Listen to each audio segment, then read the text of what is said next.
guys, it's Becky with Design Bundles, and today I am super excited to share with you how to sublimate on a ceramic mug. Okay, now calm down, I know, super exciting stuff, because what I love about sublimating on a mug is I don't have to worry that it's gonna wash off. I know we talk about that with all these other substrates, but with mugs, you know, that's kind of small, so you're cutting small designs if you're working with vinyl. So, super excited. This was actually one of the first sublimation projects that I ever did for myself, so I'm excited to pass that on to you. So let's go ahead and get started. Okay, so let's talk about preparing our mug. Now this mug, you see it's still in its little protective wrapping. This is a plain white glossy 11-ounce mug, okay? Now I say plain, but it has been coated for sublimation. So you cannot run down to Walmart or the dollar store and grab a cheapy mug. You do need a mug that has specifically been coated for sublimation, okay? Now this is my print. I have already printed it out, and of course I mirrored the print. What I'm actually going to do is trim around it, and if you're wondering why, that is because it will help me position the print better. Now I've kind of pulled out all the stops, because I say that because we are going to use heat tape and the adhesive spray. You know, I'm a big fan of the adhesive spray, so I use it for everything. I am right-handed, so I want my design to face out when I'm drinking it. All right, so that means, here, let's put this here right for now. This is the side I want my design on. And as you can see, I sized it pretty appropriately. I measured the mug before I printed my print. And I'm gonna hit this. Here, let's put it on here. I'll spray my hand. I'm gonna hit this with just a dab of adhesive spray. Now I prefer the adhesive spray because I feel like there's a better chance that it's not going to shift. I'll try to get this as straight as possible. And then I am, just to show you guys, in case this is what you have, I am also going to secure it with some heat safe tape. This is obviously a brand new roll. There we go. It's not going to get the best of me, darn it. So I'm just going to peel some off the roll, give it a snip. I am going to trim off that top end, and then you can go around piece by piece and just make sure that we are nice and secure. Now, if you're using the tape, you do want to make sure that you pull your design nice and snug, that it is really flush against your mug. Okay, so, but like I said, I'm double dipping. I'm not saying it's necessary, but I do know that ghosting on my mugs in the past has been pretty bad. So that is something that I want to watch out for. Now we're also trying a new experiment today. All right, and I guess we're just going to cross our fingers and hope that it works. All right, but I heard that some people were able to wrap their mugs with blowout paper, of course, and they were able to wrap their mugs in masking tape instead of shrink wrap. So that's what we're gonna try. I've cut this because I just want to make sure that it goes all the way around. And that's because, oh, look, does it get any more perfect? That's what I'm talking about. All right, and I'm gonna secure that with another piece of heat safe tape. And the reason that I'm doing that is because I'm not convinced about putting the masking tape right up against my mug. So I do want to have this completely covered with the butcher paper. All right, so I'm just gonna start on one side, wrap it all the way around, pull it as tight as I can, as tight as reasonably possible anyway, and then secure it on the other side. So in case you're asking yourself, Becky, if you're not convinced about doing this, then why are you doing it? Well, experimentation is healthy, right? So I'm actually just gonna cut 2 small relief cuts right where my handles are. All right, so here, now this is just regular masking tape. There's nothing, absolutely nothing special. In fact, this is probably the cheapest masking tape I could find.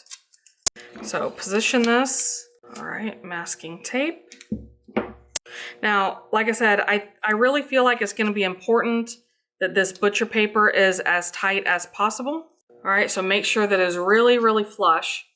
And now we are going to take the masking tape and start wrapping. So I'm gonna start down here at the bottom, and I'm gonna hold it, and I'm going to pull tight and work my way around this entire mug.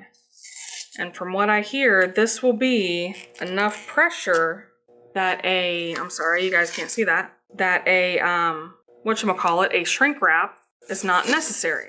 But I am pulling on it so that it's super tight. And I'm just gonna go around and make sure that the entire mug is covered, but especially right over my design, because that's where I really need that pressure applied. I mean, let's face it, the pressure doesn't really matter in areas that there's no design on there. And try not to get any wrinkles in your masking tape. So now the big question that you'll have to ask yourself is all this worth not using a shrink wrap? So that part is up to you.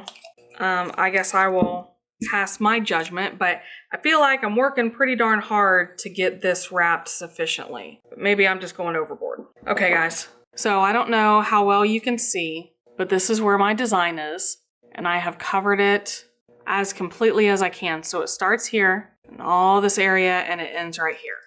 All right, so I did give up and I started applying this directly to my cup, but I don't think it's gonna hurt anything. I just think it was important to have that butcher paper there to hold everything in place. And let's grab the convection oven and we'll see how this does. Okay guys, so here we are with the convection oven. Now this is a pretty heavy duty convection oven, so don't feel like you have to have one that's this size. But you know, this turned out to be a really good size for me, and I'm able to sublimate quite a few things in there. And here is our mug, all nice and tightly wrapped. And I did do a couple things. I made sure that I had an oven mitt ready, and this I set it down to protect my work table. So I'm going to go ahead and place this inside. Now my convection oven is preheated 400 degrees already, and it is set for 15 minutes. So we're going to go ahead and let this do its thing, and we'll come back in 15 minutes and take a look at it. Okay guys, the convection oven just went off, so I'm going to suit up. All right, so my masking tape looks a little crispy. All right, now I have always read, you know, that you can put your, oh look, this is literally just peeling right off. But I have always read about putting your mug in cold water, or putting your mug, you know, in front of a fan, that sort of thing. We're just gonna dive right on in, okay? So the adhesive on the masking tape is definitely, now I'm using a pair of tweezers, but this adhesive is definitely all over the place. So that's one thing to take into consideration, is this obviously created a pretty big mess. But my results so far are looking pretty darn good. So let's keep our fingers crossed. All right, so what I'm gonna do is I'm gonna try to get all this masking tape off here and out of the way, and I think we're good. So I was worried about the heat from my mug, but definitely make sure you have some place to dump this masking tape. All right, so what I'm gonna do is I'm gonna peel off the heat safe tape, and as carefully as I can, I'm peeling back my butcher paper. All right, and I'm telling you guys, I just get really excited with these reveals. So I'm peeling back this heat safe tape also. All right, now I have one side that I did not peel back, okay? So let's see. Cross your fingers. Ooh. Ooh, I love it. I love it. I think this came out very, very good. And like I said, I'm actually surprised using this masking tape method. I know I said I would reserve my judgment for the end, but I just want to say, first of all, This is an amazing mug. All right, I don't know if you guys can see from there. I will definitely take some pictures for you, but I'm in love with this mug. I don't know that it was worth the effort to actually use the masking tape. Maybe if I was in a pinch, but I also feel like I probably still did not get enough pressure. And the only reason I say that is because I think my lines could have been a little crisper. Okay, so I'm just gonna leave that out there, but I'll take some pictures. You guys can tell me what you think. Overall, it is a very big success. I call it a win for the day. And but to be honest with you, giving it a second thought, I probably, especially if this was something I was going to sell, I would go and just buy the shrink wrap. I think the shrink wrap is probably more cost effective. But this is a great way to try out doing a mug. Like I said, as long as it's a sublimation mug. So, all right, let's go ahead and wrap it up. So guys, how did you feel about the mug? How many of you were surprised to find out that you could use a convection oven? I know I was. I thought you always had to have a mug press, and I didn't talk about this a lot in the beginning, but you know, I used a convection oven. You can get a decent convection oven at your, you know, just local general store. Just make sure it has enough room for the things that you want to put in there, and you're good to go.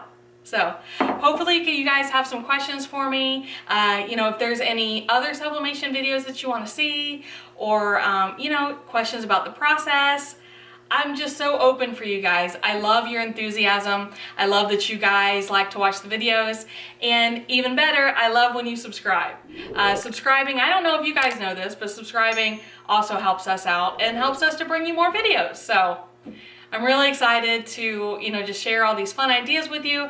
And I appreciate every time you stop by. Thanks again, guys. We will see you next time.